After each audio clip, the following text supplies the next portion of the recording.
Bueno, buenas tardes. Vamos a comenzar en esta clase por una de las biomoléculas importantes, como que son los hidratos de carbono.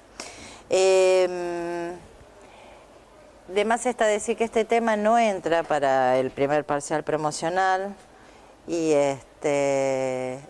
igualmente no sé si tienen a disposición una guía de hidratos de carbono editada por la cátedra, por uno de las personas, de los jefes de trabajos prácticos de la cátedra, que está bastante completita y está buena y muy amena para leer.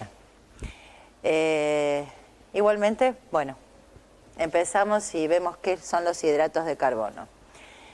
Son un grupo importante dentro de los compuestos orgánicos naturales y tienen en su composición, en su mayoría, carbono, hidrógeno y oxígeno.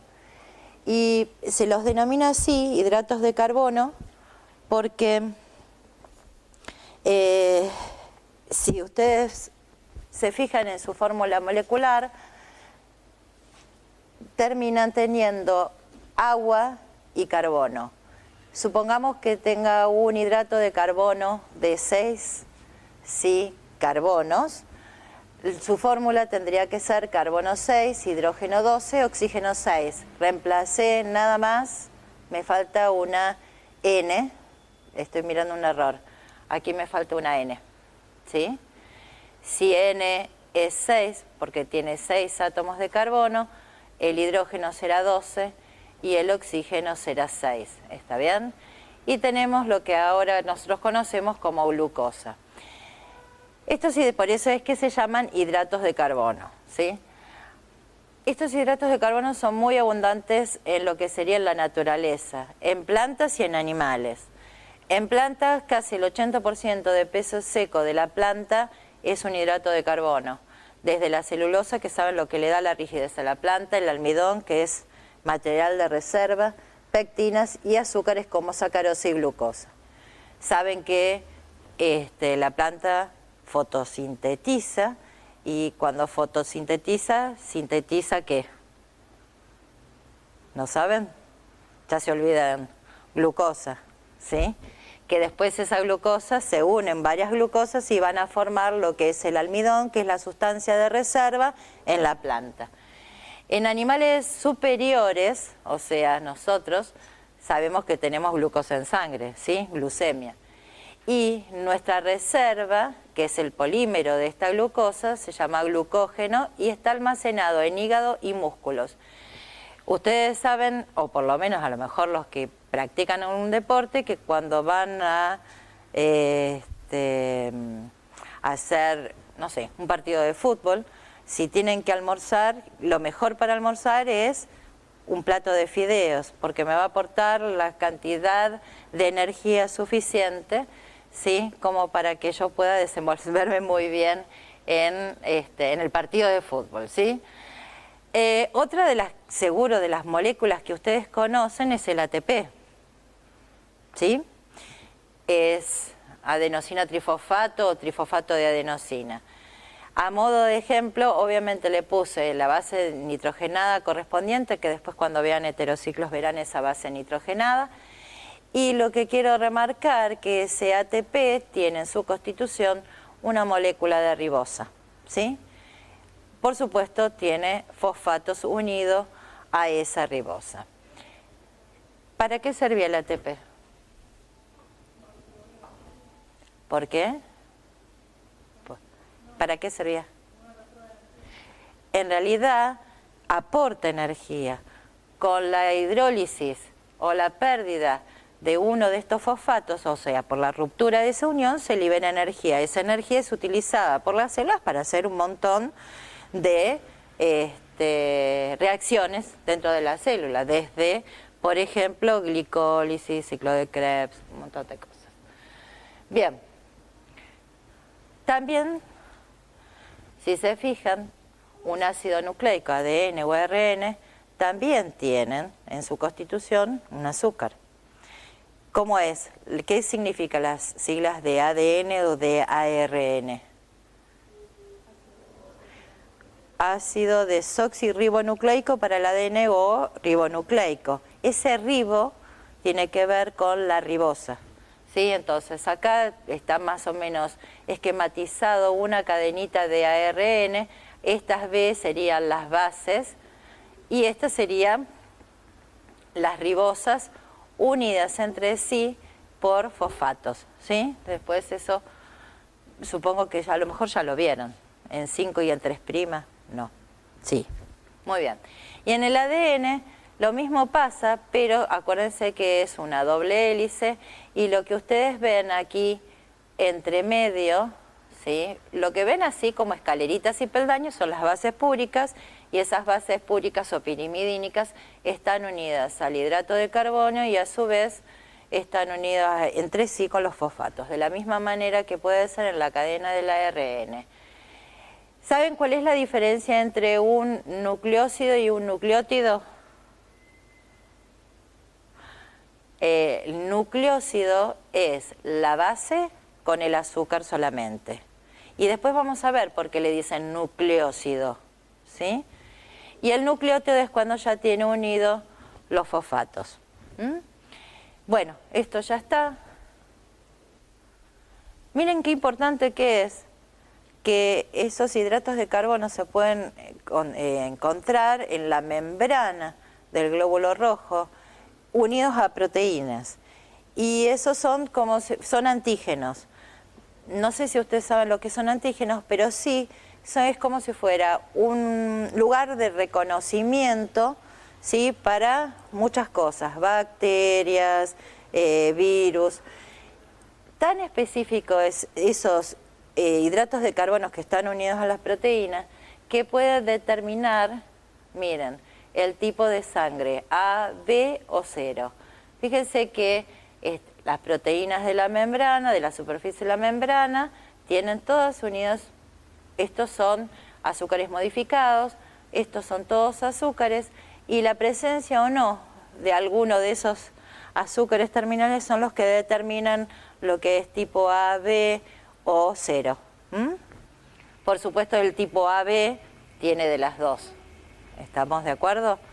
Bien, pero fíjense qué importante que es, ¿no? Veamos un poquito más cómo se los clasifica a estos hidratos de carbono. Para nosotros es importante tener en cuenta el grupo funcional, ¿no es cierto? Para químicos orgánicos el grupo funcional nos interesa muchísimo porque sabemos cómo van a reaccionar o cómo se pueden sintetizar. El número de unidades elementales que los constituyen, ¿sí? Ahora vemos un poquito más. El número de átomos de carbono que constituyen esa unidad, ¿sí? Para que forme un polímero más grande, y la configuración relativa con respecto a la molécula de gliceraldehído. Todo eso hace que yo pueda clasificar a los hidratos de carbono de una determinada manera. Empecemos con lo más sencillo. ¿Qué son los hidratos de carbono desde el punto de vista de grupos funcionales? Son polihidroxialdehídos y polihidroxicetonas, ¿sí? Polihidroxi, muchos oxidrilos, un aldehído o una cetona, ¿sí? La diferencia que hay entre ellos, ustedes mismos me la pueden decir. Fíjense que un aldehído va a estar en un carbono primario. Una cetona no puede estar en un carbono primario porque si no, no sería cetona. ¿Está bien? O sea que el grupo funcional se puede ubicar en carbono 1 o en carbono 2. Ahora, si el grupo funcional es un aldehído, se llama aldosa, ¿sí?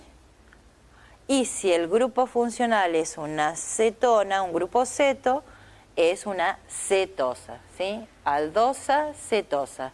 Bien referido a si tiene aldehído o si tiene cetona en su molécula. Si lo clasificamos de acuerdo al número de unidades elementales, decimos que si yo tengo una unidad, se determina que ellos son monosacáridos. ¿Eso qué significa? Que no pueden descomponerse en unidades más chicas, más sencillas. Los oligosacáridos contienen 2, 3, 4, 5, 6, 7, hasta 10 unidades de ese monosacárido. Y cuando tienen 2 unidades unidas, se denomina disacárido, 2 unidades de azúcar, ¿sí? Acá les puse algunos ejemplos que esos son muy comunes. Sacarosa es el azúcar que ustedes se ponen en su, no sé, en el mate, en lo que sea, en su bebida. La lactosa es el azúcar de la leche, maltosa, azúcar de Malta. Después, 3 unidades, ¿cómo se denomina? Trisacárido. El ejemplo más común es el de la rafinosa, que tiene 3. Vamos a ver más adelante que hay más oligosacáridos con 3 unidades. Pero generalmente forman parte de lo que es el reino vegetal. 4 unidades, ¿sí? El prefijo me va indicando la cantidad de unidades. Tetrasacárido, pentasacárido 5 unidades, hexasacárido 6 unidades y heptasacárido sucesivamente.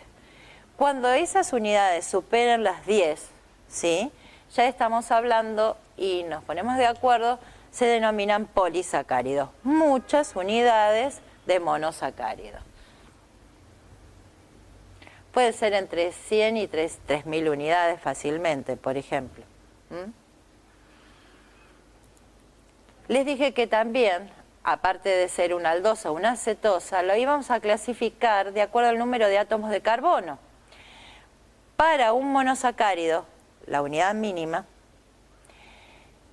y que sea o que posea un grupo aldehído, ya sabíamos que se llamaba aldosa, pero le tengo que agregar o distinguir qué cantidad de números de carbono tiene unido ese aldehído, ¿sí?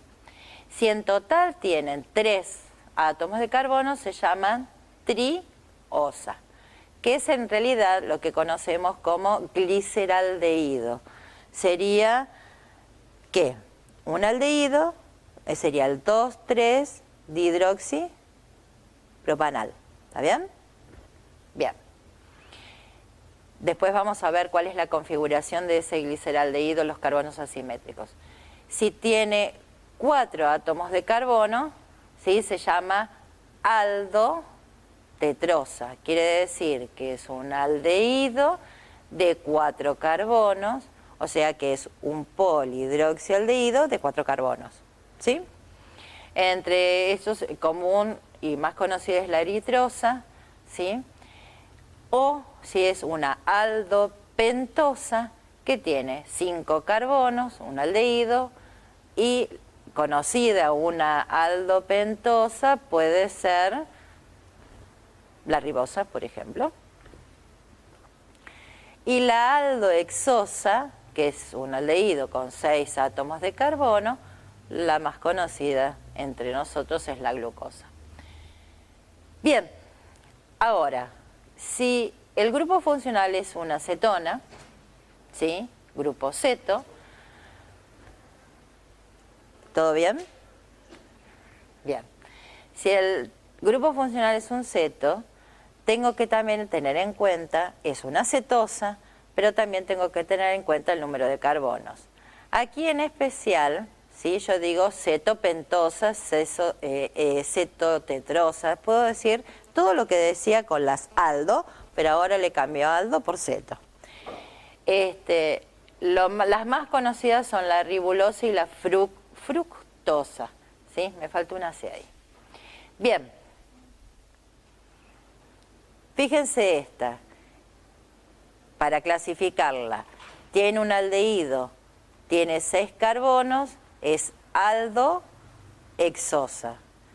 Tiene una cetona, está ubicada en carbono 2, ¿sí?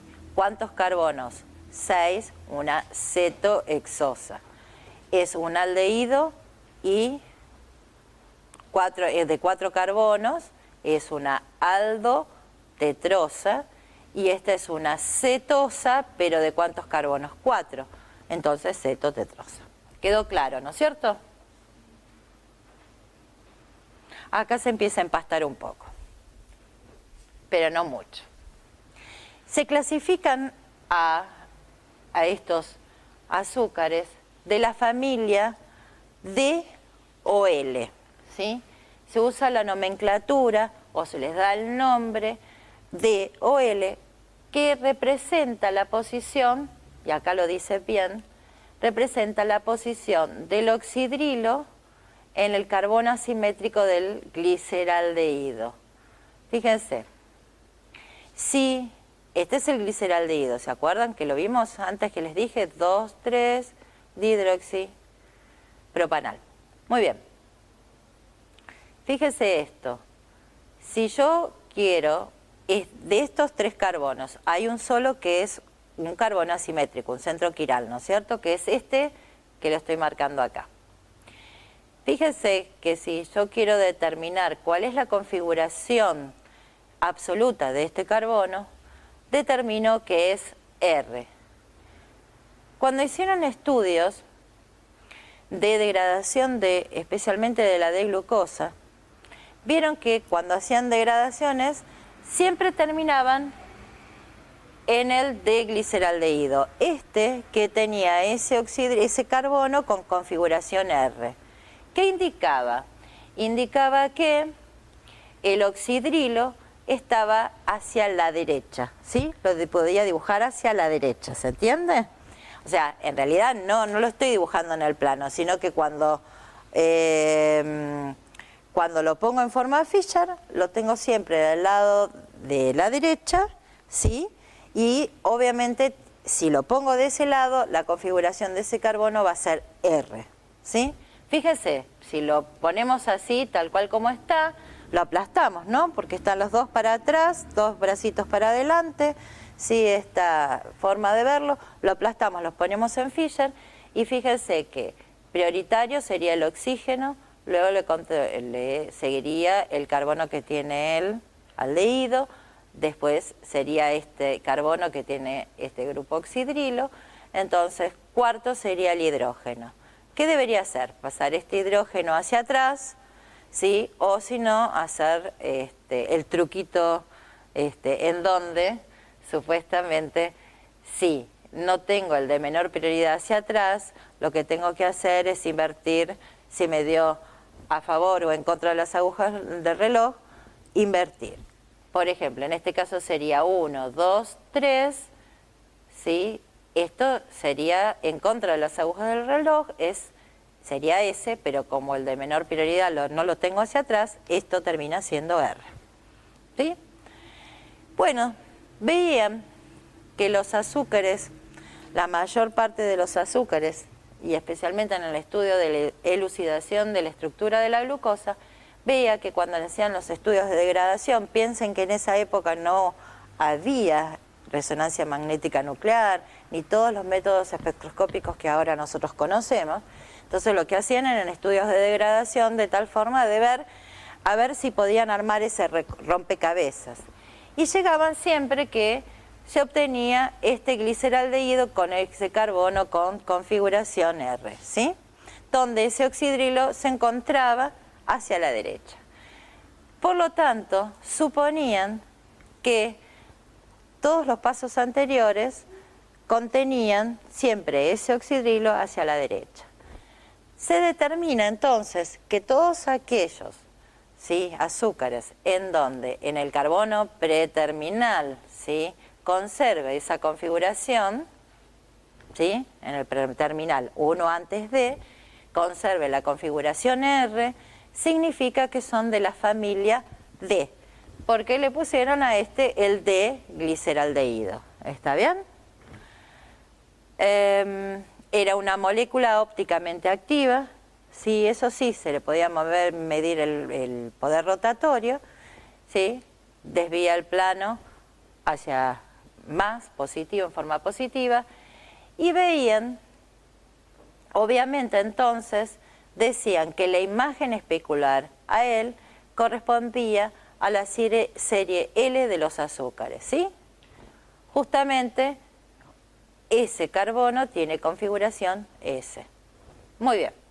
Entonces, puedo tener una familia de D y una familia de L. En la naturaleza, la mayoría de estos azúcares son de la serie D. Hay muy poquitos que son de la serie L en la naturaleza. Lo que sí tengo que decirles, vieron que yo les dije que tienen actividad óptica y que no tiene correspondencia si son de la familia D que sean más, ¿sí? O sea, ese desvío de la luz polarizada hacia valores positivos no significa que tenga que corresponderse con D. No se corresponde, por ejemplo, con R y S, tampoco. El más y el menos, ¿estamos? Así que el más y el menos no significa D y L, por favor, es importante. Después vamos a ver en los ejemplos si es más y es menos y sin embargo sigue siendo de la serie D. Entonces esto es un poquito lo que les estaba contando. Esto sería el D-gliceraldehído en fórmulas en perspectiva como lo vimos antes, y esta era la proyección de Fischer. ¿Sí? Esa ya la conocemos de Orgánica 1, ¿no es cierto? Bien, miren, escribí la glucosa. La glucosa hay muchas formas de escribirla. Generalmente, a ver, hay una sola forma. Hay distintas maneras de escribir a esa glucosa. La glucosa es una aldohexosa, ¿sí? Y si se fija la distribución de sus oxidrilos, ¿sí? Puede diferir. Yo puedo plantear otro azúcar en donde este oxidrilo no sea R, sea S, por ejemplo. Lo único que, si yo lo incluyo para la serie D, ¿qué tengo que respetar? Que este oxidrilo esté hacia la derecha. Esta sería la proyección de Fischer que nosotros conocemos. La otra forma de representarlo, ¿sí?, es poniendo en donde está el grupo carbonilo, ¿sí?, el aldehído, una pelotita. Y nomás hacer una línea vertical e indicar hacia los costados las posiciones de ¿quiénes? De los oxidrilos. Ni hace falta que escriba hasta los oxidrilos. Lo que tengo que tener en cuenta, y que a lo mejor a ustedes les pasa, cuenten que acá hay un carbono. ¿Estamos? 1, 2, 3, 4, 5, 6. Entonces, esta sería la D-glucosa. ¿Está? Bien. Fíjense que cada uno de estos carbonos, en donde yo les puse R, R, S y R, es porque son carbonos centros quirales. ¿Está bien? Y tómense un ratito de tiempo en casa y fíjense si lo que puse acá está bien. Pero la forma de nombrarlo por IUPAC debería ser 2R, 3S, 4R, 5R, 2, 3, 4, 5, 6, pentahidroxihexanal. ¿Sí? ¿Se imaginan si cada vez que tengo que hablar de la glucosa tengo que decir todo eso? No. Entonces ya todo el mundo sabe que la D-glucosa tiene esa configuración en esos carbonos. Les voy a pedir, ya sé que ahora esto no entra en el examen porque el primer parcial promocional no entra hidratos de carbono, pero lo que les voy a pedir es que se acuerden de la glucosa de memoria, ¿sí? A partir de la glucosa vamos a poder escribir un montón de monosacáridos y después vamos a poder escribir disacáridos, trisacáridos y un montón de cosas más, ¿sí? Pero a partir de la glucosa es la única que se tienen que acordar en memoria. Muy bien. Bien, así como vi una aldohexosa, voy a mirar a la fructosa, que es una cetohexosa. Otra vez tengo la forma de Fischer para escribir esta estructura, ¿sí? La proyección de Fischer o la proyección esta que estaba usando acá, que la tengo escrita aquí. Fíjense, ¿en qué difiere la D-glucosa de la D-fructosa? Ya sé, en el grupo aldehído cetona. ¿Difiere en algo más? Es D, ¿no es cierto? ¿Qué me tengo que fijar para si es D? Este oxidrilo preterminal está hacia la derecha en la proyección de Fischer, ¿no es cierto? Bien, fíjense. Esta parte es igual que esta, ¿no? Esto es igual que esta. Esta es igual que esta. esta, ahí ya no, porque tengo el grupo carbonilo. Lo único que difiere es que una es una aldosa, aldohexosa, y la otra es una cetohexosa, pero tienen las mismas configuraciones los carbonos. Bien. A lo mejor esto simplifica mucho más la escritura. Fíjense de no embrollarse, ¿sí? Usen, si no cualquier cosa, la estructura de Fischer para escribir estos monosacáridos. Entonces vamos a ver cómo es el origen o quiénes conforman la familia de las D-aldosas. Les dije que derivaban entonces ¿de quién? Del D-gliceraldehído. Lo tengo acá. Fíjense, o casualidad, el D-gliceraldehído es más, ¿sí? El alfa es positivo. Si le tengo que agregar un carbono, tengo dos posibilidades, que ese oxidrilo, ¿sí? Si le agrego un carbono más, sigue siendo familia de aldosas, o sea que el aldehído lo tengo que poner, sigo conservando el D, tengo que agregar un carbono más, y ese oxidrilo que puedo agregar puede tener la configuración de ese carbono con el oxidrilo hacia la derecha o el oxidrilo hacia la izquierda. ¿Estamos? Entonces yo puedo escribir 2-aldo, ¿qué? ¿Cómo se llamarían? ¿Aldo qué? Tetrosas, ¿sí? 2 aldos tetrosas diferentes, ¿sí? Solamente modificando este carbono, o sea, aumentándole un carbono. Conservando ¿qué? Que sea un aldose y que sea de la serie D. Bien. A estos que tienen los oxidrilos situados en el mismo lado, ¿sí? Del lado de la molécula, se llama eritrosa, ¿sí? D-eritrosa, eritro, siempre es del mismo lado, significa eso. Y cuando tengo los dos oxidrilos en lados opuestos, se llaman treo. Marqué estos que tienen acá, este puntito, significa que este no es el natural.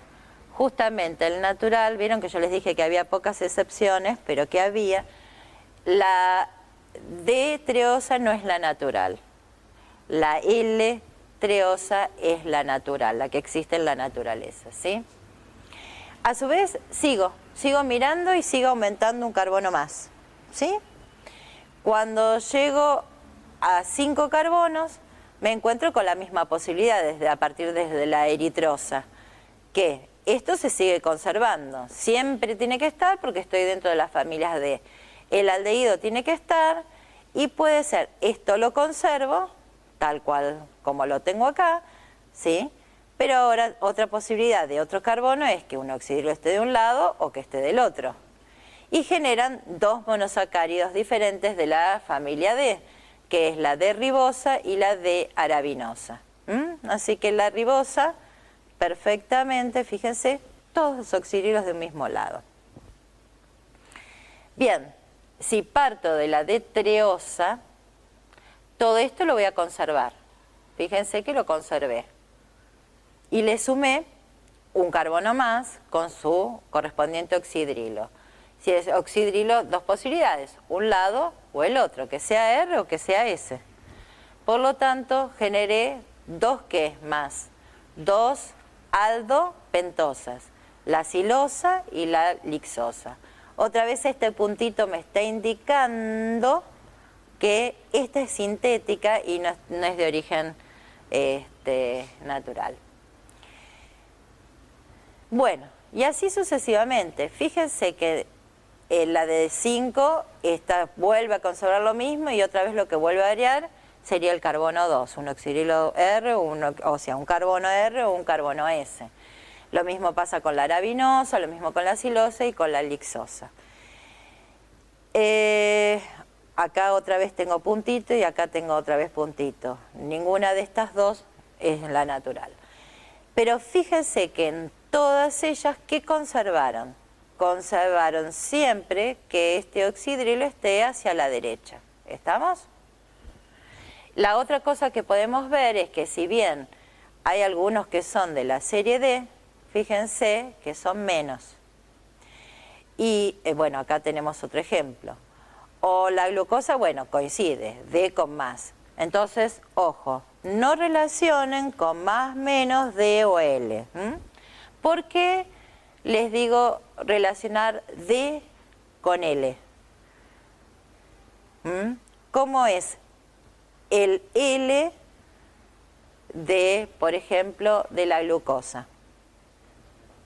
Son imágenes especulares, ¿está bien? Tengan cuidado con eso. Las formas L son las imágenes especulares, todas, ¿sí? ¿De quién? De la forma D. ¿Por qué? Porque la sensación es que lo único que tengo que hacer es cambiar el oxidrilo preterminal, ponerlo, en vez de ponerlo a la derecha, ponerlo a la izquierda y ya con eso arreglé el estofado. No, es la imagen especular de la de glucosa. Bueno, acá yo puse, ven, la de glucosa,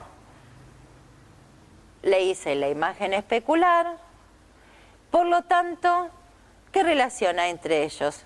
¿Qué son? La D-glucosa y la L-glucosa. Un par de enantiómeros. ¿Está bien? Veamos un poquito más. La D-gulosa con la D-idosa. D son, ¿no es cierto? Tengo el oxidrilo hacia la derecha, ese preterminal. ¿En dónde difieren? Si se fijan, difieren en este carbono, en el carbono 2. ¿Qué relación hay entre ellas dos? ¿Qué les parece? Porque si yo hago así, este se superpone con esta parte, esta se superpone con esta parte, esto se superpone con esto, ¿no es cierto? Acá es donde no se va a superponer. ¿Qué son? Enantiómeros. Son diastereoisómeros. Acuérdense que para que sean enantiómeros tienen que ser totalmente la imagen especular. ¿Estamos? ¿Qué pasa con la galactosa? La D-galactosa y la talosa también difieren en ese carbono 2, la configuración de ese carbono. Todo lo demás es superponible. Siguen siendo diastereoisómeros. Bien. Así como hay una familia D para las hexosas, aldohexosas, hay una familia D para las cetosas. Pero no empieza con el D-gliceraldehído, empieza con la dihidroxiacetona, que sería una ceto, 3 carbonos, triosa. ¿Está bien? Es el mismo planteamiento. Para que sea D, siempre tiene que ser el preterminal hacia, bueno, tener ese carbono, tener configuración R, lo que significa que ese oxidrilo está hacia la derecha en la proyección de Fischer. Esta, les presento, es la D eritrulosa, no importa. Fíjense que sigue siendo una aceto, 1, 2, 3, 4, tetrosa y tiene este oxidrilo hacia la derecha, en esta proyección de Fischer. Voy agregándole un carbono más, conservo, ¿sí? Sigo conservando lo que es el grupo ceto, ¿sí? ¿Sí? Porque estoy en las familias de las D-cetosas, por lo tanto no solamente conservo esto, sino que también conservo esta configuración en ese carbono, para darme 2 cetopentosas diferentes. Y a su vez, si a esta D-ribulosa y esta D-cilulosa agrego un carbono más, fíjense que están en azulito, respetando que sean de la serie D, puedo escribir 4 más, entre las que conocemos o conocemos mucho, son es la D-fructosa o la sorbosa, ¿sí? Son las dos que conocemos. Vamos un poquito para atrás. Entre la D-gulosa y la D-idosa dijimos que solamente diferían en la configuración de uno de los carbonos quirales, ¿no es cierto?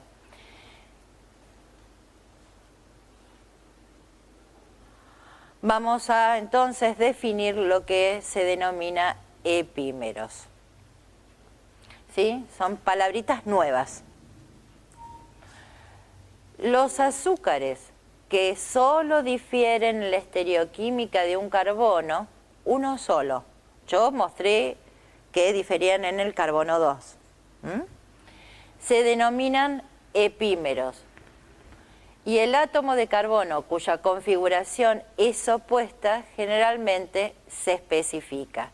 Por ejemplo, digo que la D-manosa es el epímero de la D-glucosa. ¿En qué carbono? En carbono 2. ¿Ven? Entonces, si ustedes saben escribir glucosa, si yo les digo el epímero de la glucosa en carbono 4 es la galactosa, ustedes, ¿qué tienen que hacer? Cambiarle la configuración ¿a quién? A el carbono, el oxidrilo del carbono 4. Bueno, al carbono, cambiarle la configuración del carbono. Y el oxidrilo, en vez de escribirlo al lado que lo tengo en la glucosa, escribirlo del otro lado, ¿sí? Entonces yo puedo decir que la D-glucosa es epímero en 2, en carbono 2, con respecto a la D-manosa. Y a su vez puedo decir que la galactosa es el epímero en 4 de la D-glucosa, ¿sí? Lo que tienen que tener en cuenta es que solamente cambia la configuración de un carbono, nada más que eso, uno solo. A eso se llaman epímeros. Fíjense que acá lo único que hice fue poner una aldotetrosa, que es la D-eritrosa, que obviamente el epímero en carbono 2 es la D-treosa, que si me voy un poquito de vuelta para atrás, fíjense que es esta y esta. ¿En qué diferían? En ese carbono 2. ¿Sí? Entonces yo puedo decir que esta eritrosa es epímero en 2 con respecto a esta treosa. Aquí la ribosa va a ser el epímero en carbono 2 con respecto a la arabinosa. ¿Está bien? Y bueno, después estuvimos viendo algunas que otras cosas más. Concepto entonces de epímero, solamente difieren en la estereoquímica de un solo carbono quiral. Pero las cosas se empiezan a complicar y me tengo que acordar de orgánica 1. Cuando vimos en los teóricos, y supongo que también a lo mejor lo habrán visto en los seminarios en orgánica 1, cuando le hacíamos la adición de un alcohol a un aldehído o a una acetona, se obtenía un hemiacetal. Sí, acá está para que recordarles cómo era la reacción. ¿Sí? Y después, si había en el medio más alcohol, se transformaba ese hemiacetal en acetal. ¿Sí? Entonces la reacción es entre un aldehído, una acetona, con un alcohol. ¿Sí? Fíjense que se catalizaba en medio ácido porque acuérdense que yo les decía en ese momento que los hemiacetales no eran muy estables y que eran equilibrios y recién a lo mejor la obtención de un acetal, ¿sí? Era desplazando, ¿sí? Por destilación, porque se forma agua, ¿sí? En la reacción, desplazando de alguna manera la formación de agua, ese equilibrio llegaba hasta el acetal. Y yo les dije en ese momento, acuérdense de esto, porque lo vamos a ver en azúcares. Vaya a saber si está registrado, supongo que vean de vuelta el teórico y seguro. ¿Por qué? Porque les dije que los azúcares, ¿sí? Eran una excepción importante en cuanto a la estabilidad de estos hemiacetales. ¿Sí? ¿Por qué? Porque en la misma molécula de un monosacárido, por ejemplo la glucosa, ¿qué tengo?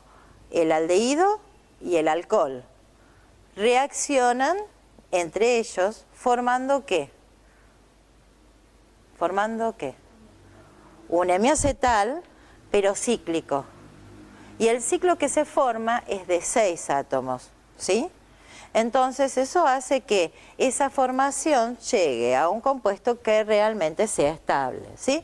Se pueden formar anillos de 5 y anillos de 6 eslabones. Voy a mostrarlo antes de ir y hacer esto con un monosacárido, algo más sencillito. Si tengo el alcohol y tengo el aldehído dentro de una misma molécula, ¿sí? Porque en realidad es esa la reacción que ocurre, ¿sí?, en un monosacárido. Protono, par de electrones ataca carbono carbonílico, que está, obviamente este par de electrones se va a volcar a esa carga positiva. ¿Qué más va a pasar? Que este hidrógeno se libera como protón, por lo tanto este par de electrones se queda, ¿sí?, con el oxígeno que estaba cargado positivamente, y si se fijan, llegó la estructura del hemiacetal y quedó formando un ciclo. En este caso un ciclo de 5 miembros, de 5 átomos.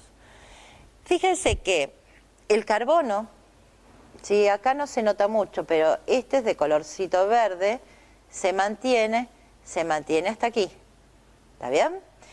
Y este oxígeno azul, que provino de la parte del alcohol, quedó acá, ¿sí? Entonces, esto provino del grupo aldehído y esto provino del grupo alcohol. ¿Tienen forma de saber si ese carbono es de la formación de un hemiacetal? Porque van a ver que es el carbono que tiene unido 2 oxígenos a él. ¿Está bien? Es un dato, para distinguirlo, para que lo vean. Obviamente, la formación de este hemiacetal cíclico se dará si se forman anillos de 5 o anillos de 6. ¿Qué pasa con, por ejemplo, sí, está un poquito más complicada, ¿no es cierto? Pero no. Fíjense esto. Tengo ahí, está representada la molécula de glucosa, ¿sí? Fíjense, esto sería mi pelotita y acá tendría uno hacia la derecha, a la izquierda, derecha, derecha, y ese ya no es quiral, así que lo escribo tal cual. Obviamente esta es una representación de Fischer, ¿no es cierto?, en el plano. Todo esto, si yo lo tengo en modelos moleculares, no está derechito paradito, ¿sí? Está, fíjense que va a buscar que la conformación más estable, de tal forma, acuérdense que son simples enlaces, así que hay rotaciones libres, la molécula se encuentra próxima, o sea, el grupo aldehído se encuentra próximo al grupo oxidrilo. Fíjense que acá del carbono 5, ¿ven? Este oxidrilo de carbono 5, acá parece que hubiera una distancia de 2 cuadras, pero no, en la distribución, en esa libre rotación, está cercano para que reaccione con este grupo aldehído, ¿sí? De hecho, si se fijan acá, lo que hizo fue rotar, o lo que está ejemplificado ahí es rotar ese simple enlace para incluso estar mucho más cerquita para que reaccione ¿con qué? Con ese grupo carbonilo. No hace falta que le agregue medio ácido. Esto es espontáneo, ocurre espontáneamente la formación del hemiacetal. De hecho, estoy muy segura que ustedes en los libros y todo lo que vinieron estudiando de biología, si vieron escrita alguna vez la molécula de la glucosa, nunca la encontraron de esta forma, jamás. Siempre con esta forma, que se llama proyección de Haworth, ¿sí? Es una proyección plana, ¿sí?, donde los enlaces que tienen oxidrilos y los OH y los hidrógenos están o por arriba o por debajo de ese plano de ese anillo de 5, ¿está bien? Es como que o lo pego así o lo miro como si estuvieran, como si fueran bandejitas, ¿está bien? Lógicamente esta proyección de Haworth no es la ideal en forma conformacional, ¿sí? Fíjense que esto es una forma plana, los ángulos no respetarían lo que tienen que respetar, habría tensión estérica. ¿Y qué se logra? Se logra poner esta proyección hardware, ¿en qué? En la conformación silla. Pero vamos a ver cómo se arma esa conformación hardware, porque no se arma de cualquier manera. Primero de todo, la reacción sí la entienden, ¿no? Fue este par de electrones del oxidrilo de carbono 5 que reaccionó con el carbono carbonílico del aldehído de carbono 1. Hasta ahí no hubo problema. Piensen que están numerados. Carbono aldehídico 1, 2, 3, 4, 5, 6, ¿sí? El 1, si lo ven, es el del aldehído, y va a ser el carbono que tenga que, voy a buscar que tenga unido 2 oxígenos. ¿Está bien? El carbono 1 va a ser el del aldehído. Y el oxidrilo de carbono 5 es el que se va a unir. Fíjense, este carbono 1 tiene unido este oxígeno y este oxígeno. Si me paro acá, no, tiene un oxígeno, tiene carbono. ¿Está bien? Es una forma fácil. Pero esta forma, esta proyección de Haworth, no se escribe el oxígeno en cualquier parte. Se determina, ¿sí?, que este oxígeno de la función M-acetal esté hacia atrás y a la derecha. ¿Está bien?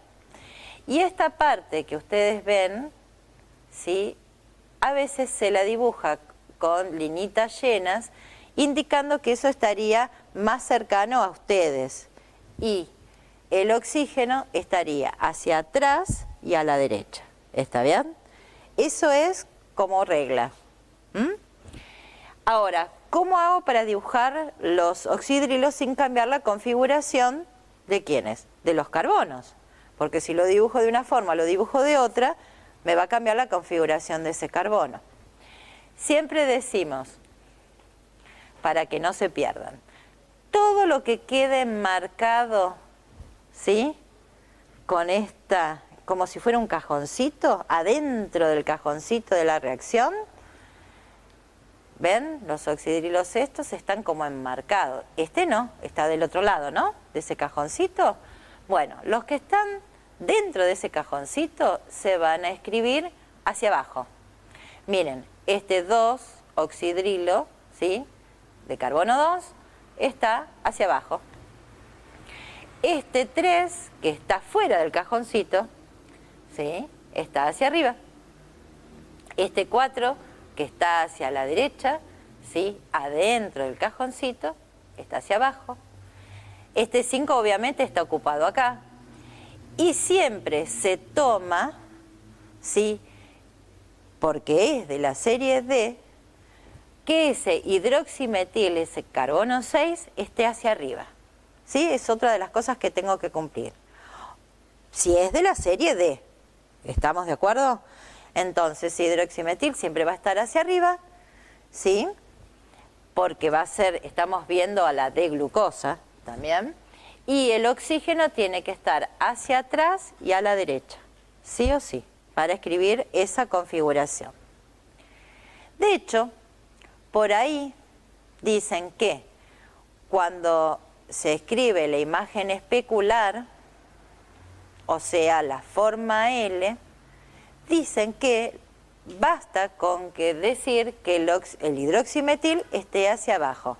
Es lógico, ¿no? Si uno lo puso hacia arriba, le cambió la configuración a ese carbono, ¿sí?, con la postura de ese hidroximetil hacia abajo.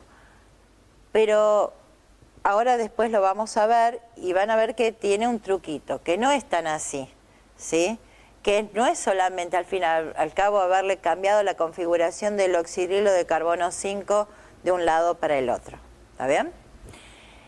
Vamos a representar ahora en forma conformacional a esta proyección de Haworth.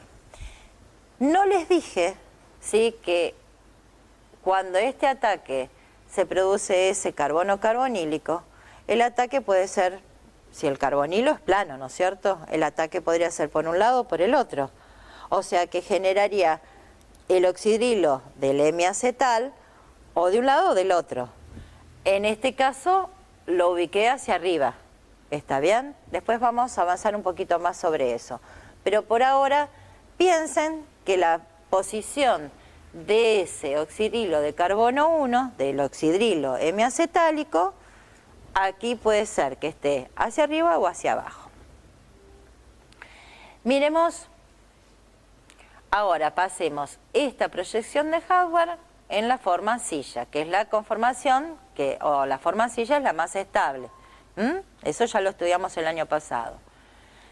Fíjense que respeté la forma de la silla en donde el oxígeno está hacia atrás, por pensarlo así, es como que estoy mirando la silla, ¿sí? Los piecitos se están colgando acá, ¿sí? Mi cabecita estaría por acá, ¿sí? Estoy en la silla sentada. Y tengo en la mano izquierda el vaso que estoy mirando, como estoy mirando la televisión, tengo en la mano izquierda un vasito. Ahí está mi oxígeno, ¿sí? O sea, estoy hacia atrás, para que no se hagan bollos. Yo puedo escribirlo de diferentes formas, ¿estamos? Pero es para respetar la configuración de los carbonos.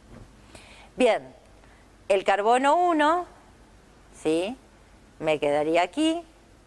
Por lo tanto, si yo tengo que escribir ese oxidrilo hacia arriba, no me queda más que escribirlo en ecuatorial, ¿sí? Porque fíjense que el axial está hacia abajo. Si este oxidrilo está hacia arriba, tengo que respetar eso. Ese oxidrilo tiene que estar en ecuatorial. En el carbono 2, fíjense que el oxidrilo está hacia abajo. Por lo tanto, en mi carbono 2 también tiene que estar hacia abajo. Le corresponde entonces estar en ecuatorial. En el carbono 3, el oxidrilo está hacia arriba. Y en mi carbono 3 también tiene que estar hacia arriba. Fíjense que otra vez cae en ecuatorial. En el 4, el oxidrilo está hacia abajo, por lo tanto, otra vez en ecuatorial. Y el hidroximetil, el carbono 6, ¿sí? Me quedó obviamente hacia arriba en ecuatorial. Bien, todos los sustituyentes de esta conformación silla me quedaron en ecuatorial. ¿Qué pasa si, como les dije antes, este oxidrilo no está hacia arriba y puede tener la posibilidad de estar hacia abajo, ¿no es cierto? Bien, todos me van a quedar en ecuatorial, menos este, que como va a estar hacia abajo, ¿qué va a pasar? Va a estar en axial. Ahora, si yo miro así, digo yo, esta estructura, ¿sí?, de la D-glucosa, ¿sí?, porque les puse la D-glucosa, y esta, ¿cuál de estas dos conformaciones serían las más estables? ¿Qué tengo que andar pensando para saber si esta es más estable que esta, o al revés, ¿no? O cuál de las dos, pensar cuál de las dos es más estable. ¿Cómo me daba cuenta cuando uno era más estable? ¿Qué tenía, en el caso tenía que tener mucho cuidado con el asunto de los oxidrilos? ¿Por qué? Porque podían formar puentes de hidrógeno, ¿no es cierto? Obviamente esos oxidrilos tenían que estar a una distancia considerable. No puedes formar un puente de hidrógeno, un oxidrilo de carbono 1 con un oxidrilo de carbono 4. Estoy seguro que no.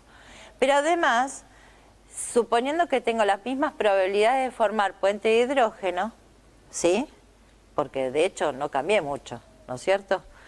Las mismas posibilidades de formar puente de hidrógeno, ¿cuál elegirían? Todas las posiciones en ecuatorial, ¿está bien? De hecho, existe más como en esta conformación, la de glucosa. Bien.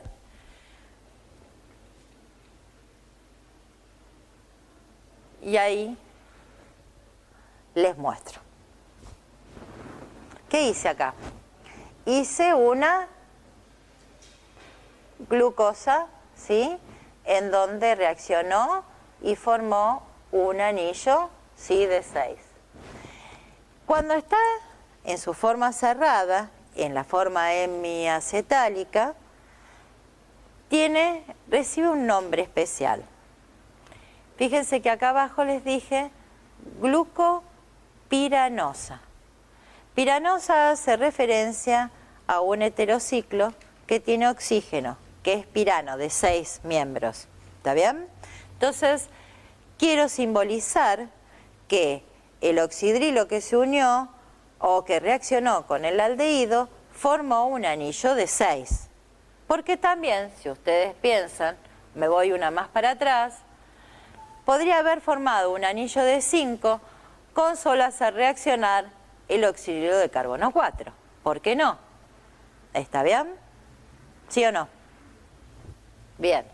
Entonces, de alguna manera tengo que indicar que formó un anillo de 6. Entonces, reciben ese nombre. Gluco, como tiene que ver con ese pirano, ese anillo de 6 con oxígeno, osa siempre se van a encontrar con esa terminación cuando estoy hablando de algún hidrato de carbono. ¿Sí? Glucosa, sacarosa, lactosa, ¿vieron? Es la misma terminación. Pero hace referencia a esto. Sabíamos que habíamos partido de la serie D. Si no me lo acuerdo y tengo esta estructura dibujada, tengo que encontrarlo en el carbono, ¿sí? El carbono 6 lo tengo que encontrar, ¿sí? Esto es un carbono, ¿eh? Lo tengo que encontrar hacia arriba. Fíjense que le agregué otra letrita más, un alfa. Y hago referencia a ¿qué? A este oxidrilo hemiacetálico, ¿sí? A este oxidrilo de carbono 1. Fíjense que para que yo diga que está en alfa, digo que está hacia abajo, pero se toma como referencia que está trans, ¿sí? Con respecto a este hidroximetil. ¿Estamos? Está hacia abajo, más práctico. Y si hubiera escrito el beta, el anómero beta, después lo vamos a repasar, el oxidrilo lo hubiera escrito aquí, en ecuatorial, ¿no es cierto? ¿Se acuerdan que estaba hacia arriba o hacia abajo? El que está hacia arriba, en realidad es que está cis con respecto a este hidroximetil, es beta. Entonces, en este caso en particular, yo dibujé en conformación silla a la D-glucosa. ¿De qué forma? ¿En forma abierta? No, en forma cerrada. ¿Qué isómero tengo? El alfa. Alfa D glucopiranosa. Bien. ¿Qué le hice a esta alfa D glucopiranosa? Le hice la imagen especular. ¿Está bien? Fíjense que lo único que hice fue escribir la imagen especular. ¿Ven? Lo más cerquita, lo más lejano, ¿sí? Notan que es la imagen especular, ¿no es cierto? Bueno, acá lo escribí en una representación elegante, como las que se usan ahora. Pero es exactamente lo mismo. Fíjense que el oxígeno está hacia atrás y a la derecha, este oxígeno está hacia atrás y a la izquierda. ¿No es cierto? Bueno, si realicé o dibujé la imagen especular de la alfa D glucopiranosa, lo que voy a tener es la alfa L glucopiranosa, ¿se acuerdan? Pero yo les dije hace un ratito atrás que si era de la serie D, el hidroximetil iba a aparecer hacia abajo, ¿sí? En vez de estar hacia arriba como en la serie D, iba a aparecer hacia abajo. Y acá, si lo ubicamos, está el hidroximetil en un ecuatorial, ¿hacia dónde? Hacia arriba. ¿Está bien? Entonces, ¿cómo? ¿Profesora se equivocó? No, no me equivoqué. ¿Se acuerdan que también les dije que ese oxígeno tenía que estar siempre atrás y hacia la derecha? Bien. Lo que voy a hacer es acomodar ahora a esta alfa L glucopiranosa, ¿sí? ¿De qué forma? Con ese oxígeno hacia atrás, que ya lo tengo, pero hacia el lado derecho. Lo que me queda hacer, lo que me queda hacer es un giro de 180 grados de esa silla. Esto es un giro permitido, ¿está bien? Es como si yo, ¿no? Es como si yo tuviera la hoja así y lo que hice fue mandarlo para acá. ¿Está bien? Es un giro permitido. Bien. Ese giro de 180 grados provocó que lo que estuviera por arriba ahora va a estar hacia abajo, porque lo di vuelta como un panqueque. Y lo que estaba abajo ahora resultó que está arriba. ¿Pero qué logré? Logré que el oxígeno que estaba hacia atrás y a la izquierda, ahora como lo giré 180 grados, me quedó el oxígeno atrás y a la derecha. ¿Está? Ahora, el carbono 1 es este, ¿no? Acuérdense, el carbono anomérico es el que tiene los dos oxígenos. Forma fácil de individualizar. Este carbono 1, que tenía el oxidrilo hacia abajo, ¿se acuerdan que era alfa? Ahora, ¿dónde quedó? Acá. ¿Sí? Este es mi carbono 1, el que tiene los dos oxígenos. Fíjense cómo está ese oxidrilo hacia arriba. ¿Sí? Es como que invirtió. Todo lo que estaba hacia abajo pasó hacia arriba, lo que estaba hacia arriba pasó hacia abajo. Este hidroximetil, ¿sí? Mi carbono 6, acá, estaba hacia arriba, ¿se acuerdan? Miren, acá lo vemos de vuelta. Cuando lo giré 180 grados, ¿a dónde fue a parar? Miren, está escondidito acá. ¿Ven que acá está el otro carbono? Fue a parar ahí. ¿En qué? En un ecuatorial hacia abajo. Entonces, me estoy acercando un poquito más a lo que yo había dicho antes, que el hidroximetil de una serie L está hacia abajo. Pero eso implicó cambiar todo. ¿Está bien? Ahora, dibujé esa forma L en donde tenía el hidroximetil hacia abajo. ¿Ven? Está el ecuatorial. Pero si ustedes se fijan, yo puedo escribir que el equilibrio entre las dos formas. Eso ya lo sabemos, ¿no es cierto? Pasa de una conformación silla a la otra conformación silla. ¿Eso qué significa? Que esta punta de este carbono fue a parar hacia arriba y lo tengo acá. ¿Sí?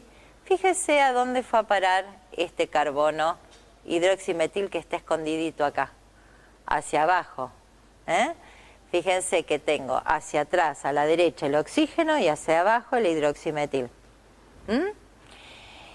Mi carbono 1, ¿cuál es? Este.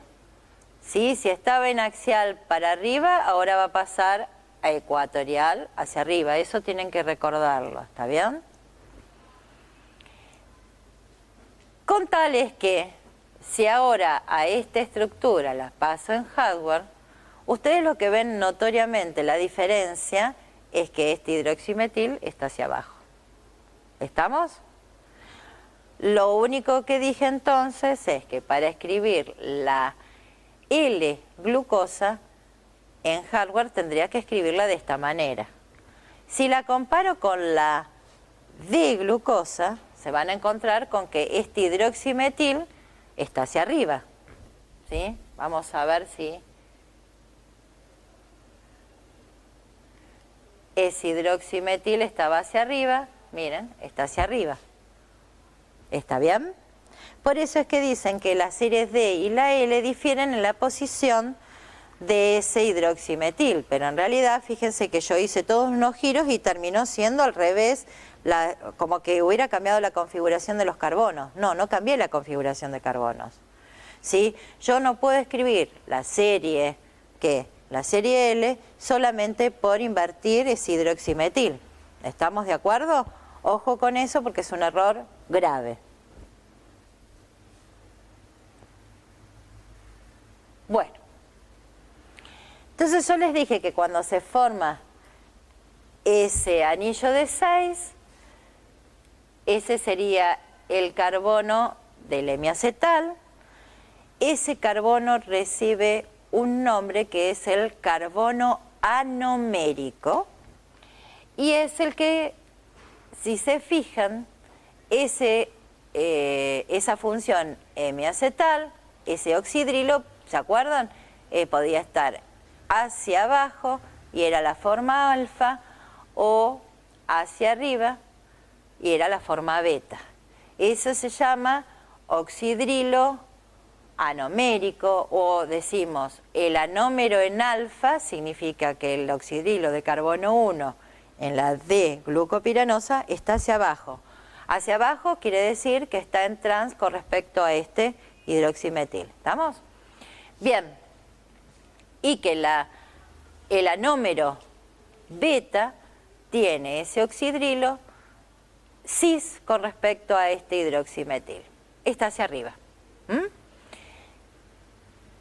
Cuando yo pongo en solución a esta alfa-D-glucopiranosa, que está estabilizada y que siempre en su mayoría va a estar cíclica, se establece un equilibrio. ¿El equilibrio cómo es? De esta forma cerrada, M-acetal cíclico, a la forma abierta. Y de esa forma abierta a la forma cerrada, y pueden invertir entonces, ¿qué? La posición de este oxidrilo anomérico. ¿Está bien? Ahora,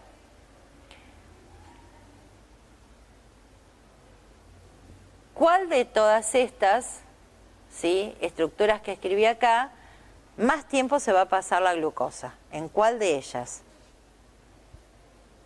¿En la forma abierta o en la forma cerrada? ¿Qué les parece? En la forma cerrada, seguro. Es más, cuando uno escribe a la alfa-D-glucosa, a la beta-D-glucosa, ¿sí?, obviamente le está escribiendo en ciclo y es un muy bajo porcentaje, muy bajo, casi el 1%, ¿sí?, de la forma abierta. ¿Estamos? Después ya habíamos analizado que la beta era la que estaba en mayor proporción, ¿sí? ¿Se entiende? Pero en solución yo puedo tener las tres, ¿sí?, estructuras, ¿sí? El carbono anomérico, ¿sí?, es el que va a variar, ¿sí? El oxidrilo anomérico va a estar hacia abajo o hacia arriba. Bien, bueno, acá está por fin el pirano, por eso es piranosa. Sigo avanzando un poquitito más. Con la fructosa me pasa lo mismo, ¿sí? Puedo escribir la fructosa también en forma cíclica. ¿Por qué?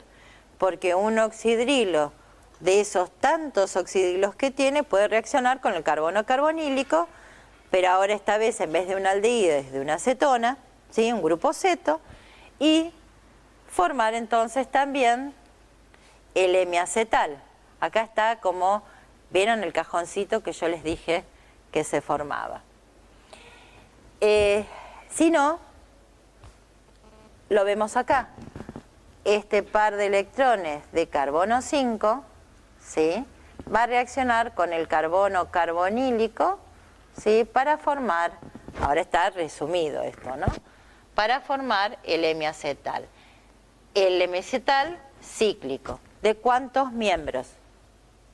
5.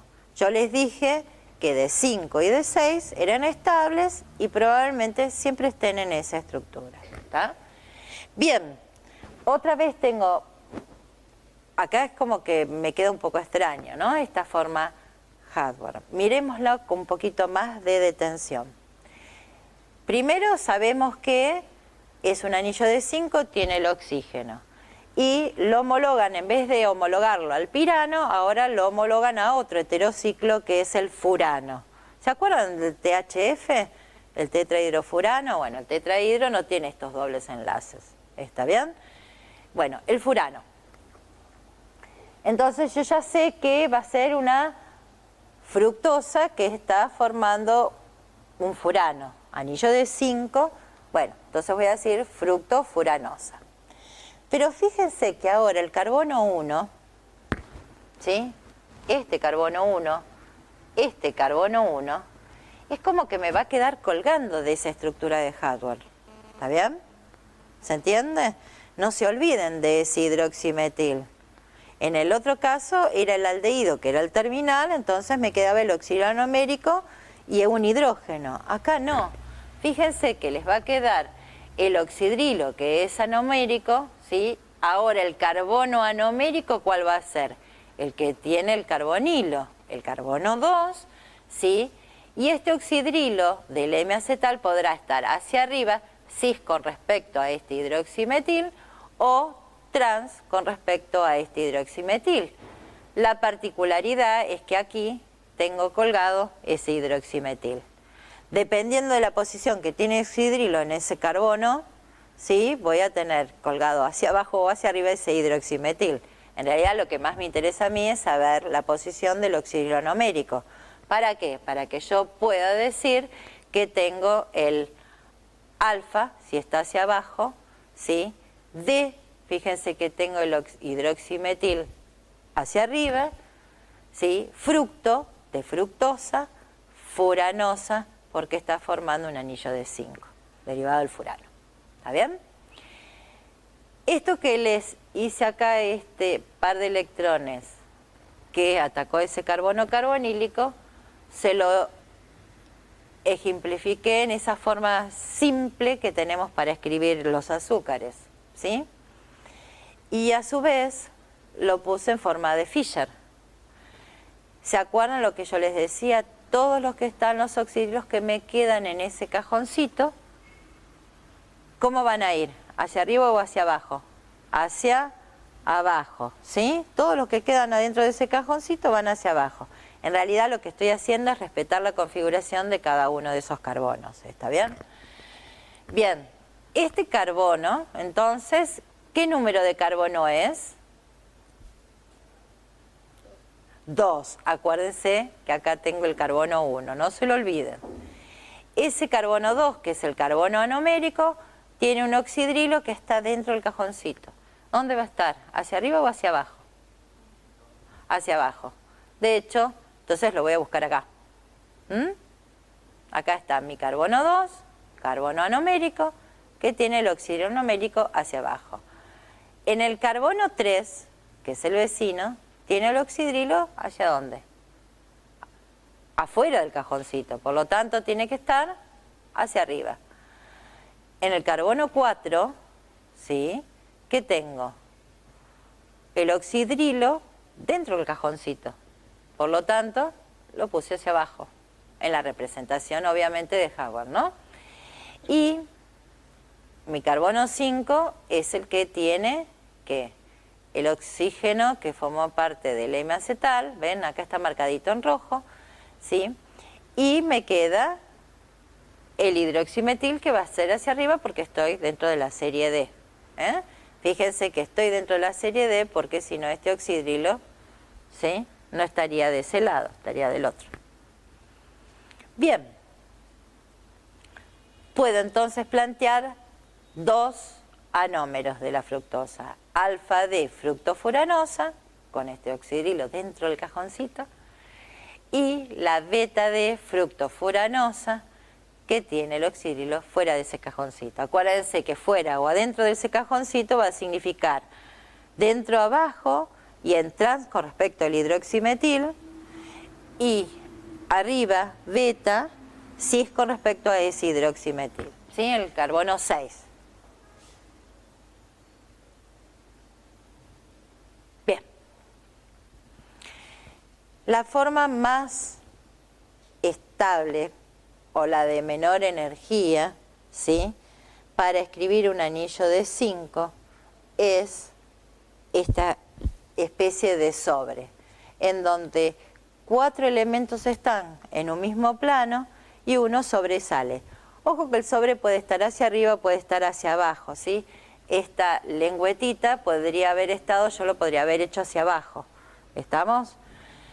Pero la idea es que reconozcamos que este carbono que tiene los dos oxígenos unidos ¿cuál es? El carbono anomérico, es el carbono que formó el M-acetal, ¿sí? Es el que vino ¿de quién? Del carbonilo. Y si el oxidrilo va a estar hacia arriba o cis con respecto a ese hidroximetil, ¿qué anómero tengo? Beta, ¿está bien? Y si ese oxidrilo está hacia abajo, eso quiere decir trans con respecto a este hidroximetil, tengo el isómero, el anómero, ¿qué? Alfa. Pregunta. ¿Qué son estos compuestos entre sí? ¿En qué difieren? ¿Solamente en qué? En un oxidrilo, ¿no es cierto? La posición de un oxidrilo. ¿Son enantiómeros? Porque uno es R y el otro es S, al fin y al cabo, ¿no es cierto? ¿Son enantiómeros? ¿Qué son? Diastereoisómeros. Bien.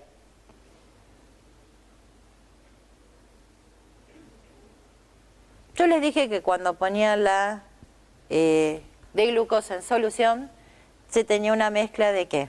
De los tres, de anómero alfa, de la cadena abierta y del anómero beta, y que se estaban interconvirtiendo. Que probablemente, ¿qué dijimos? Que son, no probablemente, que son diastereoisómeros, solamente variaban en el carbono, en este caso el carbono 1. La quiralidad del carbono 1. Bien, la configuración del carbono 1. Piensen en esto. Si son diastereoisómeros, las propiedades de cada uno de ellos, de los dos, deben ser diferentes, ¿no es cierto? ¿Sí? Y de hecho, hay algunos datos que acá se los pongo. Si es alfa, por ejemplo, el punto de fusión es 146 grados centígrados, su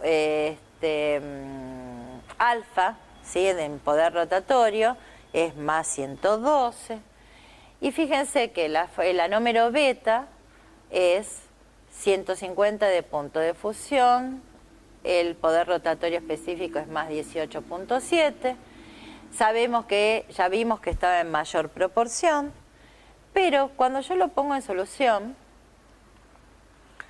supongamos que parto de el anómero alfa puro, o sea que tengo un poder rotatorio de más 112. ¿Sí? Dejo pasar, mido, voy a tener el anómero que tiene el poder rotatorio más 112, el alfa más 112. Pasa el tiempo y cuando yo hago la lectura no veo más 18,7. No, veo más 52,6. Eso es lo que me está indicando, es que hay un equilibrio entre esas dos formas. Y aparte pasa por algo que está abierto. ¿Estamos de acuerdo? Entonces, esto que yo puedo escribir mi hemiacetal en solución, escribirlo en la forma abierta, y después lo vuelvo a cerrar y tener otra configuración en ese carbono, recibe el nombre de mutarrotación. Quiere decir, digo, la glucosa mutarrota, ¿sí?, en solución. Quiere decir que pasa de anómero alfa a anómero beta, pero en realidad lo que está cambiando es el poder rotatorio. ¿Está bien? ¿Cuánto desvía hacia la derecha, ¿sí?, el plano de la luz polarizada? Bien, ¿se entendió esto? Es importante que presten atención en que por más que esto sea muy poquito, tenga muy poquito en esa solución de cadena abierta, eso existe. Porque gracias a que hay ese poquito de cadena abierta, es que se dan algunas reacciones para estos azúcares que forman hemiacetales. ¿Está bien?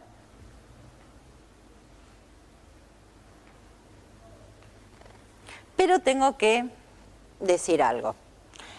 Si yo trato a un azúcar en medio básico, lo que consigo son dos efectos. El primer efecto que vamos a ver es la epimerización. ¿Qué quiere decir? Que cambia la configuración en un solo carbono. Les digo que la que cambia la configuración, ¿qué pasaba cuando un aldehído lo ponía en un medio básico? ¿Se formaba qué? Aldólica, condensación aldólica. Se formaba un carbanión, ¿sí? El medio básico sustraía un hidrógeno, forma el carbanión, se estabilizaba como enolato. ¿Estamos? Estoy repitiendo teórico de orgánica 1, ¿eh? Me olvidé de todos los polihidroxi que estaban por ahí abajo. Bien, se supone que después se reprotona. ¿Y qué es lo que obtuve? Y tuve la posibilidad de que ese oxidrilo, en vez de estar hacia la derecha, ahora lo tengo hacia la izquierda. Por eso es que en medio básico yo digo que mi azúcar puede epimerizar. ¿Cuál es el carbono que va a cambiar su configuración? Y el carbono que perdió el hidrógeno como protón frente a la base. ¿Estamos de acuerdo? Pues si no, no puedo escribir este equilibrio carbanión-enolato, no puedo plantear ese cambio de configuración en ese carbono. ¿Estamos de acuerdo? Bien. Téngase en cuenta que este intermediario no es quiral. ¿Se entiende eso? Porque no es quiral, tengo un doble enlace. ¿Está bien? Esta parte del enol no es quiral. Entonces, cuando se reprotone, yo puedo protonar de un lado o del otro. Por eso es que se produce el epímero. Y en realidad se produce una mezcla de epímeros. ¿Está bien? Un lado o el otro. ¿Mm?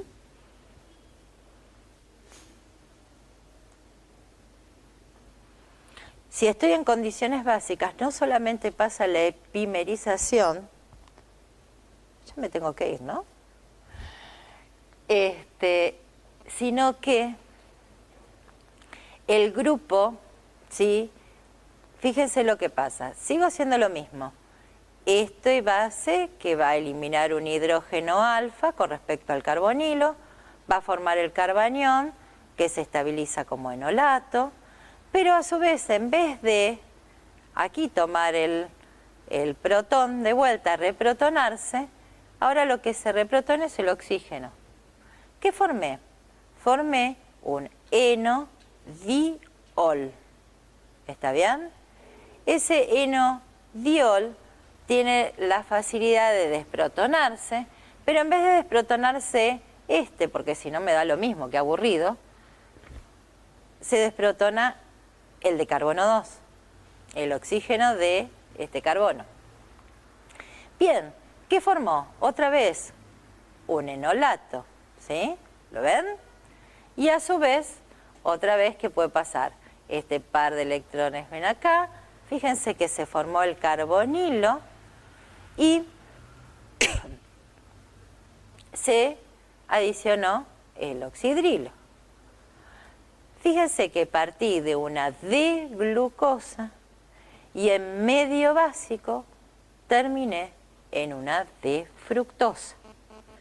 ¿Sí?